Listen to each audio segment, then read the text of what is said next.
अरे कैसे कैसे आइला ए सारावा हमारा हो आंगनवा।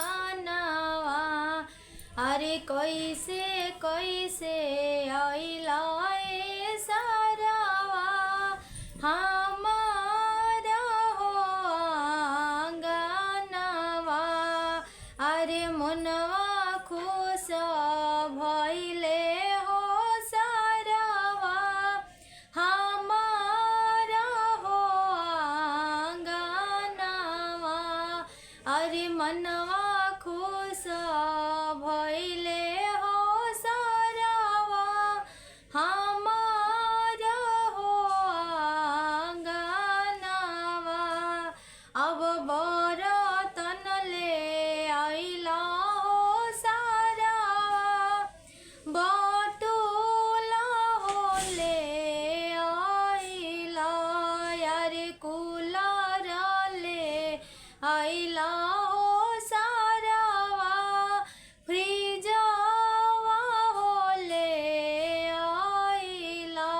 यारे टीवी ले आइला हो सारावा में कैसे होले आइला। यारे कूलर ले आइला हो सारावा हमारा हो आंगनवा। अरे कैसे कैसे आइला हो सारावा हमारा हो आंगनवा। अरे मनवा खुश भइले हो सारावा हमारा हो आंगनवा। अरे अंगूठी ले आइला हो सारावा सिकड़ी होले आइला। अरे कोट पैंट ले आइला हो सारावा बाइक भी होले आइला। अरे एसिया ले आइला हो सारावा हमारा हो आंगनवा।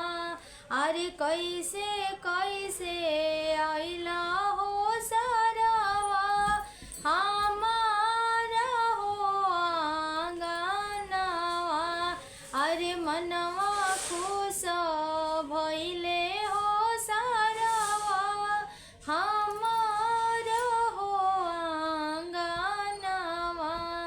अरे मनवा खुश भइले हो सारावा हमारा हो आंगनवा। तो ई रहल तिलक के गीत। अगर आप सबके अच्छा लगल होई तो हमारे चैनल के जरूर जरूर जरूर सपोर्ट करब जा, लाइक करब जा, सब्सक्राइब करब जा, शेयर करब जा, बेल आइकन के जरूर प्रेस कर जा ताकि हमारे नए वीडियो के नोटिफिकेशन आप तक जाए। गीत अच्छा लागल होई तिलक के तो जरूर कमेंट करके बताइब जा कि आप सबके गीत कैसन लागल है। जय माता दी।